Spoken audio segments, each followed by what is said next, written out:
Emirates Malayali അസോസിയേഷന്റെ logo പ്രകാശനം ഷാർജയിൽ നടന്നു. നിരവധി പേരാണ് പരിപാടിയിൽ പങ്കെടുത്തത്.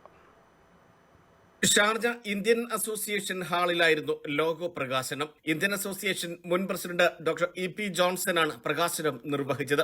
അക്കാഫ് ഇവന്റ്സ് ചെയർമാനും ഇമ അഡ്വൈസറി ബോർഡ് അംഗവുമായ ഷാഹുൽ ഹമീദിന് കൈമാറിക്കൊണ്ടായിരുന്നു പ്രകാശന കർമ്മം. ജാതിമത രാഷ്ട്രീയ വ്യത്യാസമില്ലാതെ എല്ലാവരെയും ഉൾക്കൊണ്ടുള്ള സാംസ്കാരിക സാമൂഹിക പ്രവർത്തനത്തിനാണ് സംഘടന ലക്ഷ്യമിടുന്നതെന്ന് ഭാരവാഹികൾ അറിയിച്ചു. പ്രവാസികളുടെ പ്രയാസങ്ങളോടൊപ്പം നിൽക്കുന്നതിനും അവ പരിഹരിക്കുന്നതിനുമുള്ള ഇടപെടലുകൾ നടത്തുമെന്ന് സാംസ്കാരിക സമ്മേളനം ഉദ്ഘാടനം ചെയ്ത് ഷാഹുൽ ഹമീദ് പറഞ്ഞു.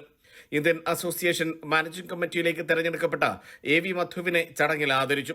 വിവിധ സംഘടനാ നേതാക്കളായ രവി തണ്ടശ്ശേരി, SM ജാബിർ, പുന്നക്കൻ മുഹമ്മദ് അലി, ഇമാ ഭാരവാഹികളായ ഖാൻ പാറയിൽ, ഷൌക്കത്ത് പൂച്ചക്കാട്, അനിൽ അടുക്കം, അഭിലാഷ് രത്നാകരൻ, സജിത് അരിക്കര തുടങ്ങിയവർ സംസാരിച്ചു. ആക്ടിംഗ് പ്രസിഡന്റ് രാജശേഖരൻ വെടിത്തറയ്ക്കൽ അധ്യക്ഷത വഹിച്ചു. പ്രവാസ ജീവിതം മതിയാക്കി നാട്ടിലേക്ക് പോകുന്ന സാമൂഹിക പ്രവർത്തകൻ ഡോക്ടർ രാജൻ വർഗീസിന് ചടങ്ങിൽ യാത്രയയപ്പ് നൽകി. പരിപാടിയോട് അനുബന്ധിച്ച് സംഗീത സായാഹ്നവും കുട്ടികളുടെ വിവിധ കലാപരിപാടികളും അരങ്ങേറി. NTV Sharjah.